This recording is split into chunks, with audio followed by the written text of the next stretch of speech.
there's no need even to have a college degree at all, or even high school. I mean, if somebody graduated from a great university, that may be an indication that they will be capable of great things, but it's not necessarily the case. You know, if you look at, say, people like Bill Gates or Larry Ellison, Steve Jobs, these guys didn't graduate from college. But if you had a chance to hire them, of course, that would be a good idea. I mean, it's actually kind of funny. You know, if you think of like what is education, like you're basically downloading data and algorithms into your brain, and it's actually amazingly bad in conventional education, because like it shouldn't be like this huge chore. You know, someone's standing up there kind of lecturing at people, and they've done the same lecture 20 years in a row, and they're not very excited about it. And in fact, I think a lot of things people learn, probably there's no point in learning them, because they never use them in the future. Because a lot of kids are just in school kind of puzzled as to why they're there. I think having the flexibility to explore a lot of different things, which you can do when you're in college, which is one of the amazing things about being in college, is you can work on all these hobbies and code a lot of stuff and try a lot of different things.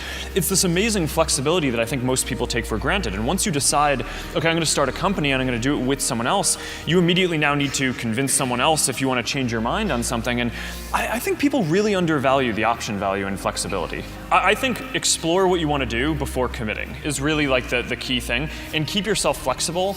And no, I think that's.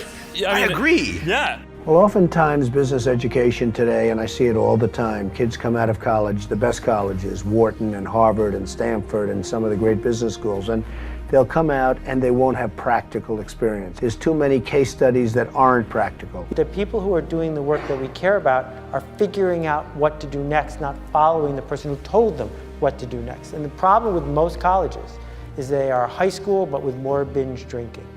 The entire purpose of a good university is to give you a foundation to fail, not a foundation to get an A. And if you graduate from college with straight A's, you have to do some serious soul searching as to why you chose to spend your time. And so when you walk into a boardroom with a bunch of guys in suits who all went to college, you're fine. Yeah, I mean, because they read a bunch of words. I've lived a bunch of life. Well, that's true. Their law degree doesn't intimidate you, in other words. It kind of evens us out, whether they know it or not. Where do you think you get that self-esteem from? Seriously. I mean, most guys... My mom, first and foremost, but then just living life. Like, you know, being in real situations and happen to be a person of high integrity and honesty and, you know... You never embarrassed yourself? No, of course not. You never walked in and said, "Oh, everybody thinks I'm ignorant here. I'm stupid." I don't feel ignorant. Right.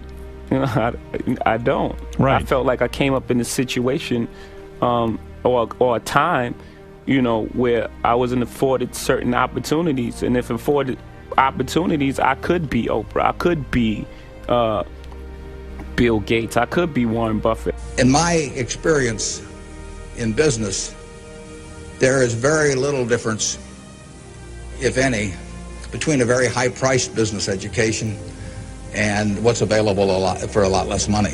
I went to the University of Nebraska at Lincoln my last year in college. I went to Wharton for a couple of years before that. I learned just as much at the University of Nebraska as I did at Wharton. You need to be prodded in the right direction, but an awful lot of it is self-taught. It isn't necessary to pay $30,000 or $35,000 a year to go to some big-name school to get the education at all.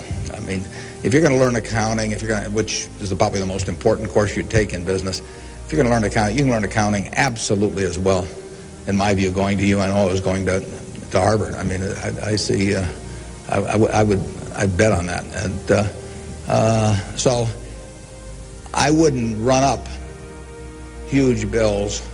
I hated school. I really hated school. I hated school, generally, right? Because it was this instruction following thing. Now, I bet you it's probably also because I wasn't good at it. And some people, like I've got a great conceptual memory and a terrible rote memory. So if I have a story, I could tell you year by year kind of what happened within a story, within a context. But if I was to go into like a memory-based learning. It's terrible. I have a terrible rote memory. Ego barrier is the worst thing. And if we were raised differently, just imagine in the schools that all along that people will always say, everybody makes mistakes. Everybody has weaknesses. The key is really to understand what your mistakes and weaknesses are so that you can learn from them, right? I think punishment is a terrible concept. Punishment means that you made a mistake and you're being punished.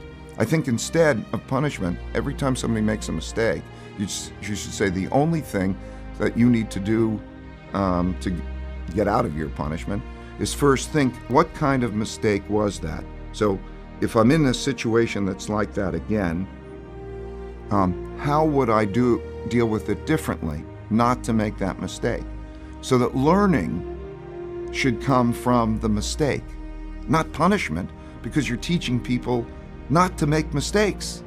Where's where the learning comes from, not the appreciation that if you keep doing this over and over again, you're going to keep encountering the same outcomes. A lot of people follow. A lot of people are followers. Generally, if not, we'd have problems. We have too many entrepreneurs. We have too many successful people. Like, look how many people go through business classes. If everything you needed was in that actual business class, in that book, it'd be too many successful business people. Right. How many people graduate? Matter of fact, the professor wouldn't have the time to sit there and teach you. That knows this book damn near verbatim, page by page, he knows it, right? Because he'd be an entrepreneur. Yeah, he's too busy.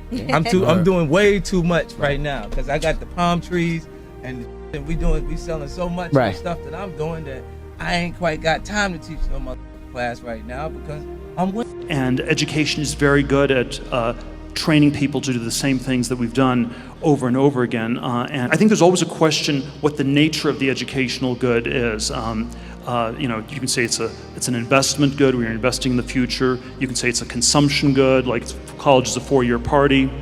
I think most of the parents and students think of it actually as an insurance policy, where you're buying this really ever more expensive insurance so that the students don't fall through the really big cracks in our society, and we should be asking some big questions why the insurance costs are going up and up like that. And if you were the president of Harvard or Stanford, if you wanted to get a lynch mob of students, alumni, faculty to come after you and try to lynch you, what you should say is something like this. We live in this much larger, more global world. We offer a great education to everybody, and so we're going to double or triple our enrollment over the next 15 to 20 years. And people they'd all be furious because the value of the degrees comes from this massive exclusion. And what you're really running is something like a Studio 54 nightclub. It's an extremely corrupt system we have at this point. We have an education bubble.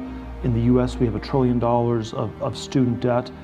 To a first approximation, this has gone to pay for $1 trillion worth of lies about the value of the education people have received. It's not at all obvious yet, though, what's going to replace this or how it's going to change. I'm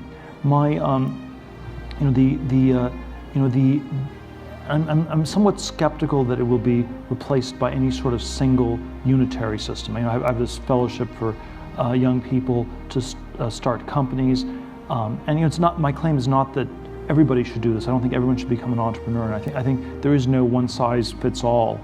So I think the future will be much more heterogeneous, much more diverse in terms of what people do.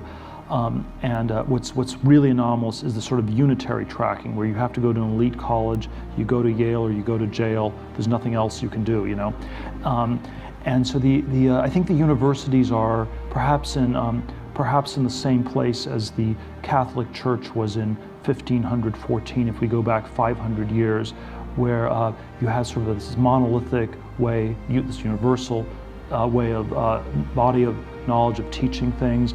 The difference between the Yale and the Harvard political science faculties are probably no greater than the differences between the Dominicans and the Franciscans. We have all kinds of small debates within this context. We have a system of indulgences that's costing more and more to support this priestly or professorial class of people. We are told that it's the only way to salvation. You must get a diploma to be saved. If you do not get a diploma, then you will go to hell. And I think the message that I have that's like the 16th century reformers, that's a somewhat troubling message, is that you have to work out your salvation on your own. You have to save yourself, and that's I believe that is the truth, but it's a somewhat uncomfortable one.